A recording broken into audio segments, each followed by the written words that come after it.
Existem dois segredos que ninguém te conta sobre como investir no exterior. O primeiro deles faz com que a rentabilidade das ações americanas possa praticamente dobrar. E o outro mostra o poder de investir na renda fixa em dólar, que pode chegar a pagar um juros de 6% mais do dólar. E aí eu me pergunto, será que era isso que Buffett se referia quando ele diz Never bet against America? Bom, a gente fez esse vídeo para te mostrar, primeiro, quais são esses segredos para você investir melhor no exterior. Segundo, será que vale a pena alocar uma parcela do teu patrimônio no exterior nesse momento? E terceiro, se sim, como fazer isso? E quem vai te guiar nessa jornada é o meu sócio, Felipe Almeida. Presta muita atenção nesse vídeo, deixa o dedo no like e bora pro conteúdo.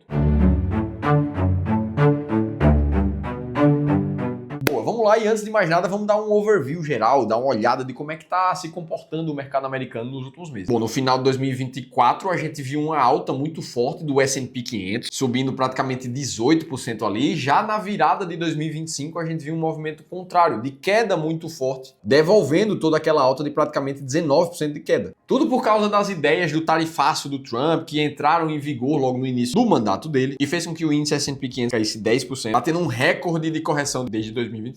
E aí logo em seguida a gente viu um movimento contrário novamente, o índice S&P 500 se recuperando, praticamente na mesma magnitude da queda que ele tinha tido, em mais de 17% até os dias atuais. Tudo porque o tom em relação às tarifas americanas tomaram um caminho mais amigável naquele momento. E aí veja, a gente passou um minuto narrando os fatos aqui e a gente entende que isso tudo aconteceu num prazo menor do que 12 meses na bolsa. Naturalmente é um prazo muito curto. Por que eu estou te contando isso nesse momento? Porque apesar disso ter acontecido entre 2024 e 2025, é esperado que algo desse gênero aconteça absolutamente todos os anos na bolsa americana. O que a história nos diz é isso aqui, ó. Na média, as ações americanas caem bruscamente em quedas de 5% de 2 a 3 vezes todos os anos. Na média, as ações caem bruscamente em quedas de 10% a cada 1 ou 2 anos. A gente acabou de ver isso acontecer. Outra estatística, na média, as ações caem bruscamente em quedas de 20% ou mais a cada 4 ou 5 anos. Então já dá para esperar que isso vai acontecer. O que muda são as narrativas por trás de cada uma dessas quedas. Se a gente puxar um histórico de 2009 até aqui, a gente vai ver várias e várias narrativas, dificuldades, crises diferentes fazendo o mercado americano ter suas variações. Ou seja, sempre cai, sempre sobe. O que a história está mostrando pra gente é que acaba subindo mais do que cai no longo prazo. E é justamente aqui que a gente consegue encontrar uma característica de uma classe de ativos vencedora. Ela se prova vencedora ao longo do tempo. E é por causa desses pontos de vista mais de longo prazo aqui que grandes, ricos investidores, como o próprio Warren Buffett, soltaram a frase ali como o Never Bet Against America. Beleza, dito isso, esse é o contexto atual. Agora, quais são os dois segredos que pouca gente fala sobre investir lá fora? Afinal de contas, foi isso que trouxe aqui essa matéria do portal E-Investidor do Estadão em maio desse ano. E bom, o primeiro segredo é justamente sobre as ações americanas, representado ali naturalmente pelo índice S&P 500, que são as maiores empresas lá dos Estados Unidos. Se a gente for ver uma lista dos nomes que compõem esse índice, a gente vai ver ali a Microsoft, a Nvidia, a Apple, a Amazon e a Meta nas 5 primeiras colocações com maior peso dentro do índice, mas várias outras empresas conhecidas aqui embaixo também, como a própria Tesla, a Berkshire Hathaway do Warren Buffett, Netflix, Mastercard, Walmart, Johnson & Johnson,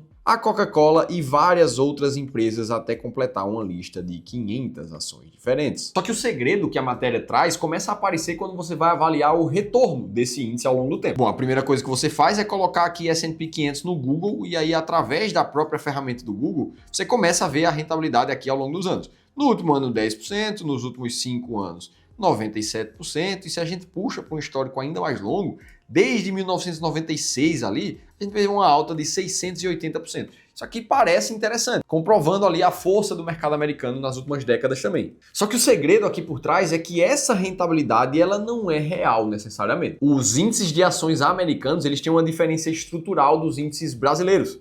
Boa parte deles, como é o caso do S&P 500 aqui, não considera o pagamento de dividendos das empresas nessa rentabilidade. Ou seja, o que a gente está vendo aqui é unicamente o retorno dos preços dos ativos. E aí, para a gente entender essas diferenças em detalhes, vamos olhar aqui para o gráfico do mais retorno, e aí a gente olha também para o índice S&P 500, no mesmo histórico, puxando de 1994, uma alta de 1.200% aqui nessa janela. Só que quando a gente coloca aqui na conta o índice S&P 500, o mesmo índice, considerando o que a gente chama de Total Return, a soma dos dividendos pagos ao longo do tempo e o retorno dos preços, o que a gente vê é que o retorno final desses dois ativos ele é completamente diferente, com o total return passando de 2.200%, enquanto o S&P vai para 1.200%. E é um pouco isso que a matéria acaba mostrando numa janela um pouco mais curta aqui nas imagens e que o investidor deveria estar atento a isso. Ora, e se a gente observa realmente a rentabilidade, isso sim faz muita diferença. Não tem como você considerar o retorno de um ativo ao longo do tempo sem considerar o pagamento de proventos. Essa é a forma correta de olhar para a rentabilidade de um ativo. Agora, isso aqui fica ainda melhor para os investidores brasileiros nessa mesma hora. O segredo ele é ainda mais aprofundado. E isso acontece porque quando a gente está aqui no Brasil e a gente quer investir nas ações americanas, invariavelmente a gente precisa fazer uma transformação cambial desse processo. Eu preciso comprar dólares antes para depois comprar as 500 maiores empresas lá dos Estados Unidos. E a diferença que isso faz na tua carteira de investimentos é gritante. Nessa parte desse gráfico aqui, a gente está olhando desde 2014 a diferença do S&P para o S&P considerando os dividendos. Essa parte a gente já viu. Agora, quando a gente coloca um ativo como o IVVB11, que considera não só o S&P 500 com seus dividendos, mas também a variação do dólar no mesmo período, o que a gente vê é um retorno massivamente muito maior nesse mesmo período de 790 contra 280, 214 ali.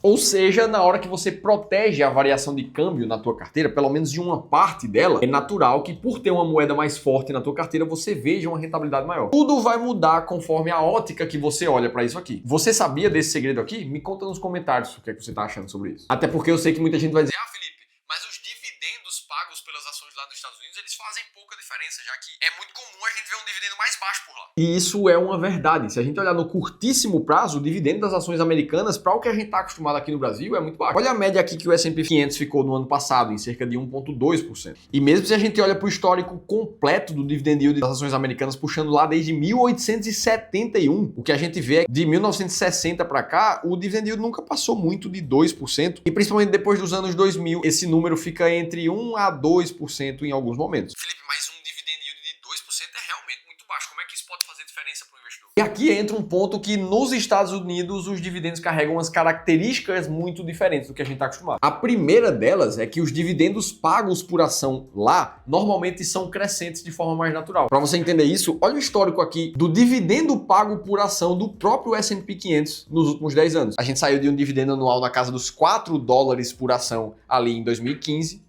para algo próximo a $7 por ação no ano de 2024 fechado. A gente está falando de você quase dobrar a tua capacidade de renda passiva aqui num tempo de 10 anos. E essa é uma característica que só é possível por causa da estabilidade da economia e da cultura que já se tem de aumentar dividendos todos os anos lá fora. E é por isso, inclusive, que dá para você encontrar índices de empresas chamadas de aristocrats lá fora. São aquelas que vêm aumentando o pagamento de dividendos por pelo menos 25 anos consecutivos. Isso a gente simplesmente não encontra no Brasil. Basta a gente olhar para alguns casos específicos. Olha o pagamento de dividendos por ação da Vale nos últimos 10 anos. Você vai ver que tem vezes que ele sobe, tem vezes que ele desce, mas não tem nenhuma característica crescente muito clara. E mesmo que a gente for para caso de empresas mais estáveis e de fluxo mais previsível, como a Taesa, por exemplo, a gente também não vê uma característica de dividendos crescentes muito clara. Então, por mais que você tenha um dividend yield pequeno no curto prazo, esse aumento em composição dos dividendos ao longo dos anos acaba tendo um efeito muito positivo na rentabilidade do índice como um todo. Isso é uma coisa que você não enxerga caso você for olhar só para o dividend yield em termos de porcentagem. Olha a diferença aqui do mesmo S&P 500. Então, o crescimento dos dividendos é a primeira razão e característica diferente lá fora. Fora isso, é muito mais comum ter outras formas de remunerar o acionista que não somente os dividendos lá nos Estados Unidos. Eu te trouxe uma notícia aqui que em 2023, 38% das empresas grandes lá dos Estados Unidos fizeram uma recompra de ações de pelo menos 1% do seu capital. Esse é um processo muito comum. A própria empresa vai ali no mercado, compra uma parte das ações que está em circulação para reduzir mesmo a quantidade de ações. Isso significa que quem já é acionista acaba tendo uma remuneração mais alta por causa disso. Para você entender ainda melhor como é que funciona, imagina agora que aqui no Clube do Valor a gente tem um valor de R$1 milhão.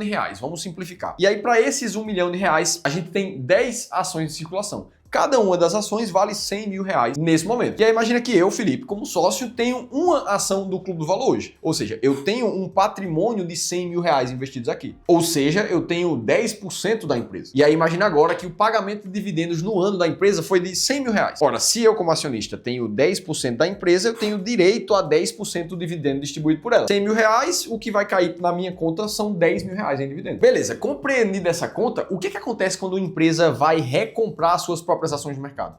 Imagina agora que o Clube do Valor, como empresa, decidiu recomprar 5 das suas ações que estavam em circulação, ou seja, 500 mil reais em ações da própria empresa. Beleza, tirou do caixa da companhia, essas ações agora elas não existem mais. O que é que acontece com o Felipe, que tinha somente uma ação até alguns meses atrás? Ora, o novo panorama é que, depois da empresa ter recomprado 5 ações em circulação, agora o que ficou o restante de ações para o livre mercado são outras 5. Então quem é dono de uma ação do Clube do Valor hoje não tem mais 10% da empresa, e sim 20, uma de 5. E a consequência disso é que eu, sem colocar dinheiro novo nesse negócio, na próxima vez que o dividendo pago for de 100 mil reais, eu tenho direito ao dobro, a 20 mil reais, e não mais só 10. E é justamente por isso que a recompra de ações também é uma forma de remunerar o acionista de forma indireta. E é tão comum os Estados Unidos fazerem isso que a gente também encontra gráficos de comparativos de como seria o retorno do índice S&P 500 caso as recompras de ações fossem feitas, na verdade, através de pagamento de dividendos. E o que a gente veria de 2011 até 2020, mais ou menos, seria uma queda na rentabilidade total de cerca de 10%, por uma questão tributária. A recompra de ações não tem pagamento de imposto de renda, enquanto lá fora a distribuição de dividendos paga imposto. Ou seja, por dividendos crescentes, como a gente acabou de ver, e por ser mais comum outras formas de remuneração acionista, a gente vê esse crescimento massivo dos índices de ações americanos nos últimos anos. Beleza, esse aqui é o primeiro segredo que a gente encontra aqui, é preciso olhar para o S&P 500, para a Bolsa Americana da maneira correta. Agora vamos para o segundo segredo, que demonstra que o mercado americano também tem rendas fixas muito agressivas, o que se chama lá de Corporate Bonds High Yield, CBHY. Se a gente for para a definição da SEC, segundo a própria notícia ali do Estadão, essas são rendas fixas de alto rendimento e que naturalmente oferecem uma taxa de juros mais elevada devido ao maior risco de inadimplência. Essa aqui é a definição. O grande ponto do que a notícia aborda aqui é que muitas vezes as rendas fixas negociadas lá fora, que são consideradas de alto risco, para nós aqui no Brasil não são tão alto risco assim. E isso acontece por causa dessa tabela que está aqui na tela para você, o que se chama de nota de crédito de uma renda fixa. Para a gente entender isso aqui, a gente precisa lembrar que uma renda fixa nada mais é do que um título de dívida. Eu que sou empresa, Clube do Valor, por exemplo, eu preciso captar novos recursos porque eu quero comprar uma sede nova. E aí eu posso chegar no mercado financeiro e dizer, olha só, senhor mercado, eu estou precisando aqui de R$1 milhão.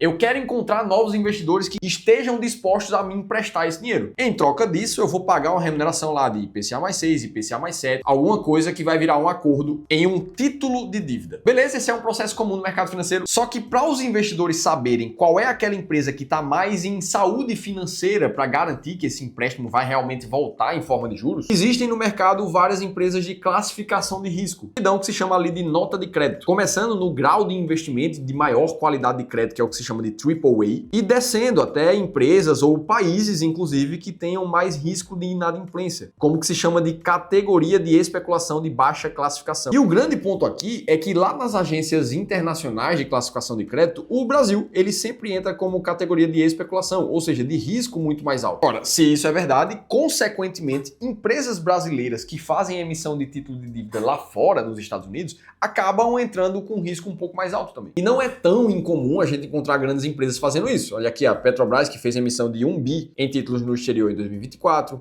A Vale, que fez algo parecido também em 2024, Itaú e Raizen, que fizeram isso agora em 2025. E é natural que isso tenha um certo apelo, já que lá fora é até mais fácil de captar um recurso maior quando a empresa precisa. E aí é justamente aqui que você entra no próprio site da Petrobras para encontrar os títulos globais da empresa, e aí você vai ver rendas fixas pagando ali 6% prefixado ao ano, às vezes 8,7%, 7,3%, tudo isso já em dólar. A Vale também passa por cenários parecidos. Tem dívidas ali com prefixado de 6,2%, de 7,2% também em dólar. Você tem outras empresas, como a Gerdau, por exemplo, que já emitiu títulos de dívida internacionais também, com taxas um pouco mais baixas, de 4,8%, 7,2%. Então a gente está falando aqui de dólar mais alguma taxa prefixada. E ao mesmo tempo a gente está falando de empresas muito grandes, que a gente conhece aqui no Brasil, a gente entende qual é o risco delas. Só que quando elas estão lá fora, elas são sim consideradas o que a gente chama de high yield, um risco mais alto por causa do país de sede. E aí você pode olhar para isso aqui e pensar, Felipe, então é só pegar um título de empresa brasileira lá fora e investir para ganhar mais juros, já que ela tem um risco mais alto lá fora. Na verdade, não. Esse processo não é nada simples. A coisa mais importante aqui é seguir com um processo de análise financeira detalhada sobre a empresa para entender como é que ela está no cenário financeiro e entender se não existe um risco alto de inadimplência. Afinal de contas, créditos privados, que é o que a gente está falando aqui, eles não têm cobertura nenhuma. Caso a empresa realmente venha a quebrar ou ter muitas dificuldades, pode ser que o investidor perca todo o dinheiro investido num crédito como esse. E é por isso que aqui no clube, por exemplo, a gente tem uma estratégia sistemática para encontrar os créditos privados privado com maior saúde financeira, até chegar numa lista que demonstra aqui em verde os ativos que estão ok para investimentos, para pensar sobre aqueles emissores ali, para encontrar os ativos que estão em amarelo, que não estão ok, mas também não estão em ponto de risco muito alto. Inclusive, a gente encontra o caso da Petrobras aqui. E na mesma linha, a gente encontra várias outras empresas que não estão ok das pernas, não estão bem financeiramente, não faz sentido nenhum um risco de crédito privado através delas. E eu estou dizendo isso porque quando se trata de crédito privado, a atenção do investidor ela precisa ser triplicada. O risco é muito maior. Isso quer dizer que é hora de investir lá fora, o mercado americano mais forte, tem esses bons aí, como é que se faz isso? Vale a pena? É isso que eu quero te mostrar a partir daqui. Tudo baseado na nossa filosofia de investimentos aqui do Clube do Valor, que é totalmente sistemática, 100% baseada em dados. E isso por si só faz com que a gente se livre dos nossos vieses emocionais como seres humanos e tome realmente decisões racionais de investir. Foi exatamente essa forma de investir que nos permitiu chegar a mais de 4 bilhões de reais sob consultoria e gestão aqui no clube, e que nos tornou, inclusive, a maior consultoria de investimentos do Brasil fora do eixo Rio-São Paulo. Inclusive, se você quiser a nossa ajuda diretamente para te ajudar a investir, montar uma carteira de investimentos mais específica para você, considerando os teus objetivos pessoais, o teu patrimônio atual, aí eu preciso te convidar para participar de uma sessão de consultoria gratuita, um espaço onde um dos nossos especialistas vai analisar junto contigo a forma que você está investindo hoje, ver se isso está adequado e como é que você pode melhorar ainda mais daqui para frente. Se você quiser participar, esse encontro é 100% gratuito, a única coisa que você precisa fazer é ler esse QR Code que vai aparecer aqui na tela ou clicar no primeiro link da descrição do vídeo. Beleza, dito isso, vale a pena investir no mercado internacional? Como fazer isso? E a resposta simples é que sim, vale muito a pena por algumas razões, mas a gente precisa analisar cada uma delas de forma específica. A primeira delas é a proteção cambial. É essencial para 98% dos investidores ter uma alocação do seu capital em uma moeda mais forte e tirar o risco do real da sua carteira. E para entender o porquê disso, nem precisa a gente ir muito longe. Basta ver a variação do preço do dólar até 2020, numa volatilidade gigante, mas aumentando pra caramba. E nos últimos 5 anos a gente viu algo parecido. O dólar na casa dos 5,60 como ele tá agora. Um segundo ponto são sobre as ações americanas. Esse que é o ativo mais comprovado do mundo, porque ele tem um dos maiores históricos do mercado financeiro quando a gente vai analisar. É por isso que o livro Investindo em Ações por Longo Prazo, por exemplo, fez um famoso gráfico puxando um histórico de 1801 até 2021 no mercado americano, onde o principal resultado é que as ações americanas tiveram o maior retorno anual dentre todos os possíveis ativos, sejam eles os bonds, os bills, que são as rendas fixas americanas, o ouro ou o próprio dólar. Isso tudo independente de crises e vários momentos de dificuldade do país Estados Unidos. Então sim, para quem tem uma parcela de renda variável na carteira, faz sentido demais ter uma alocação lá fora, independente do momento. E por último, nos sobra dar uma analisada nas bonds, nas rendas fixas americanas. As emissões de títulos de dívida de empresas que não são tão arriscadas aqui no Brasil, mas são um pouco mais arriscadas lá fora. Só que quando a gente vai olhar na prática, a diferença de rentabilidade normalmente não compensa tanto assim. Principalmente quando a gente compara o que a gente já tem disponível de renda fixa no Brasil, que naturalmente tem juros mais elevados. E por enquanto, é por isso que a gente aqui no Clube do Valor continua preferindo títulos brasileiros, principalmente aproveitando o FGC, que protege os investidores em quebras de ativos bancários em até R$1 milhão